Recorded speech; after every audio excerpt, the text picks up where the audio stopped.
kinabira na umiliga ni Bingarabe na natutubi Roman na kinatutubi ko ni Borwola.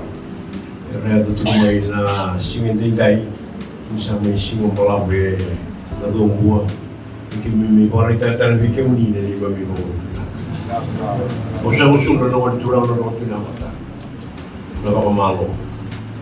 Nakakaliw na nungi musota, kinanungi rayawa, kinabikaw isa may lumang tweety ko, kinabungi lang lako, yung malitikita ni Tuki, yung isa may rongoda, yan ang simetitay. Liwi kimemi matatawag tu, yung kimemi siya nga sa tuhan kila, yung may tiko kemunini liu, berarti ko na naman yung buki, kira na liu naman yung matatataga mo ni may bang matatataga na bigay so, itu na mati bikiman yung sa sinay sa yung maraw pinabawa yung binaka. Doon ka na ni may bakaraw tikim ni may minanama. Sa rawaray tala naman na naman ito lang na rutin na mata. Yung sa mga yun naman ikir-kiri, pero sa ka di ba naman rodo. Kaya may musika, may balita na naman yan naman. May kakunin doon na kami kaya may balita na kinis ito.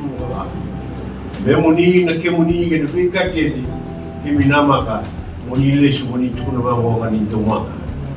Dumaka na muni turang na roti na mata, dumaka na ron ronuwa. E na isang kita na muni ko tumay tinday, biki mami, bisa pa mamutay kita. Sa kilana ko na mikim na sa makina, yung kila talaga nakatu pa mikim na nituma, pero ratukin na doon na Bingarabe, mausiwi, na namuni na lumati ko na mula ni kawai tuki, kaya na kaya na iyo. Sana may mimaso. Ano maso na ulit tura na roto yung namata. May kalungatan na ulit yung unibigyan tayo. May pakabungka na yung bati binaka, yung unibigyan kami kunek gangga ka, kunek kabinaka, kawit tuki, yan ang rubsa rin yung unibigyan tulwa. Kung may ito, may pusasalati ko, yung unibigyan kung na ulit tura na roto yung namata, yung tukunan na yung mamitutuko ni Bawa Binaka, kinapakan yung Binaka, yung meron yung kereti ko na tura na itang tawa, meron na tinig ko ulit weekend at ita. Yung sok na tawa sa kantin.